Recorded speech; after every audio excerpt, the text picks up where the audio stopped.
दोस्तों, आप लोग यूट्यूब, फेसबुक और ट्विटर जैसे लगभग सभी सोशल मीडिया प्लेटफॉर्म्स पर पिछले 2-3 दिन से लगातार तुर्की से जुड़ी हुई एक खबर जरूर देख रहे होंगे, जिसमें बार बार ये बताने की और दिखाने की कोशिश की जा रही है कि तुर्की देश बहुत जल्द ही एक एग्रीमेंट को तोड़ने जा रहा है। एक ऐसा बड़ा और अहम एग्रीमेंट कि जो हमारी इस दुनिया में आज से लगभग 90 से 100 साल पहले हुआ था। इंटरेस्टिंग बात यह है कि तुर्की इस एग्रीमेंट को तोड़ने की पहले भी कई बार कोशिश कर चुका है, मगर दुनिया की बड़ी बड़ी ताकतों के सामने तुर्की इस तरह का कुछ भी करने के लिए बेबस था। इवन अभी 1-2 साल पहले तो जब तुर्की ने ऐसा करने की कोशिश की थी तो उसको अपने ही देश के विपक्ष से कड़ा विरोध सहना पड़ा था, बल्कि वहाँ के विपक्ष की तरफ से वहाँ की गवर्नमेंट यानी कि रजब तैयब एर्दोगान को धमकी तक दे दी गई थी और ऐसा करने की सूरत में अंजाम भुगतने के लिए तैयार रहने को कहा गया था। मगर दोस्तों, अब सवाल यही है कि आखिर ये एग्रीमेंट यानी कि ये मुआहिदा है क्या, इसमें ऐसा क्या मेंशन है और इसके तोड़ने से तुर्की को क्या फायदा होगा।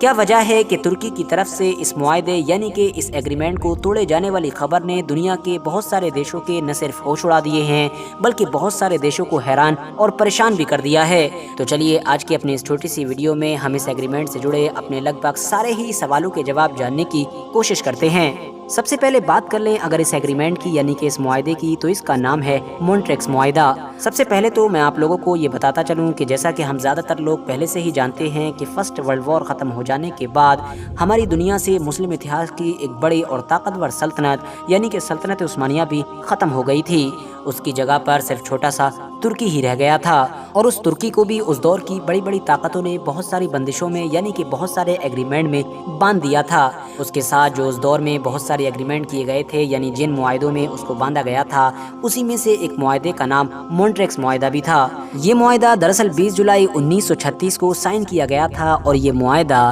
तुर्की के आसपास का जो इम्पोर्टेंट समुद्री इलाका है उससे जुड़े हुए सारे कानूनों को तय करता है। इस एग्रीमेंट की अहमियत को जानने से पहले हमारे लिए ये जान लेना भी ज़रूरी है कि तुर्की जिस जगह पर मौजूद है यानी उसकी जो लोकेशन है वो दरअसल दुनिया की सबसे कीमती जगहों में से एक जगह मानी जाती है। वजह साफ है क्योंकि तुर्की एक ऐसी लोकेशन पर मौजूद है जो लोकेशन एशिया और यूरोप को आपस में कनेक्ट करती है, यानी तुर्की यूरोप और एशिया के बीच एक पुल का काम करता है। इसीलिए जब भी दुनिया के ज़्यादातर देश ट्रेड करते हैं यानी कि व्यापार करते हैं तो उनको तुर्की की लोकेशन का मोहताज होना ही पड़ता है। ज़मीन की तरह ही तुर्की का जो समुद्री एरिया है वो भी दुनिया के व्यापार में एक बड़ा किरदार अदा करता है। बिजनेस से रिलेटेड दुनिया के ज़्यादातर जहाज तुर्की के इस्तांबुल शहर के नीचे से ही होकर गुजरते हैं। मिसाल के तौर पर आप लोग इस फोटो को देखिए। एक साइड में आप लोगों को दुनिया का वो समुंदर नजर आ रहा है कि जिसको ब्लैक सी का नाम दिया जाता है और जो रशिया, यूक्रेन, बल्गारिया, टर्की और इस जैसे बहुत सारे देशों से घिरा हुआ है। तो दूसरी तरफ आप लोगों को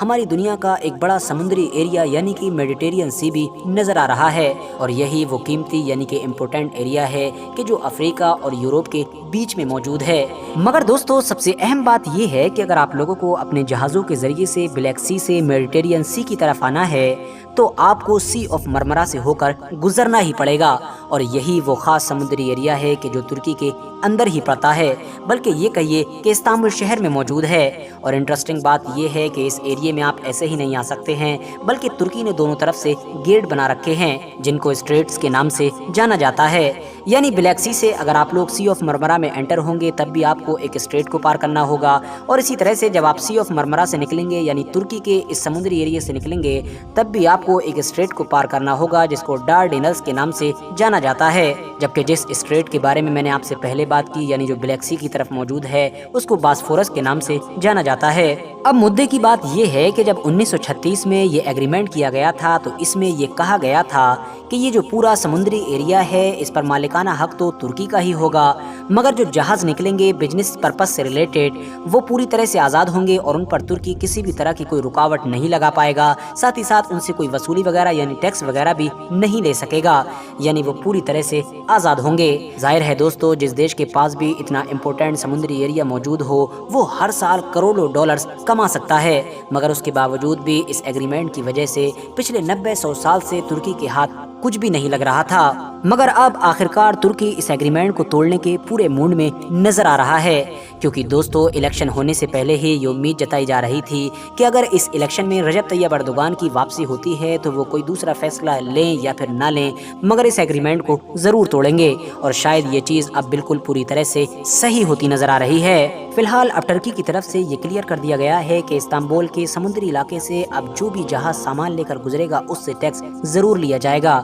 ये माना जा रहा है कि ये टैक्स लगभग हर टन के हिसाब से $5 होगा। इतना ही नहीं, ये भी कहा गया है कि हर आने वाले साल में जुलाई के महीने में इस पॉलिसी को रिव्यू किया जाया करेगा और अगर महसूस होगा कि टैक्स और बढ़ाया जाना चाहिए तो हर जुलाई के महीने में बढ़ाया जाया करेगा। फिलहाल टर्की के एक्सपर्ट्स ये मान रहे हैं कि इस एग्रीमेंट को तोड़ने के बाद टर्की के खजाने में लगभग $900 मिलियन की रकम आएगी, जो टर्की की डूबती हुई इकोनॉमी को बचाने में भी बड़ा किरदार अदा करेगी। उम्मीद करता हूँ दोस्तों कि आज की इस छोटी सी वीडियो की मदद से आप लोग इस पूरे एग्रीमेंट के बारे में सब कुछ समझने में कामयाब हो चुके होंगे। आज की अपनी वीडियो को हम यहीं पर खत्म करते हैं। वीडियो पसंद आने पर न सिर्फ वीडियो को लाइक करें बल्कि अपने फ्रेंड्स के साथ भी जरूर शेयर करें और इसी तरह की नॉलेजेबल और हिस्टोरिकल वीडियोस हमेशा देखने के लिए हमारे इस चैनल को सब्सक्राइब करने के साथ साथ बेल आइकन को भी जरूर प्रेस करें।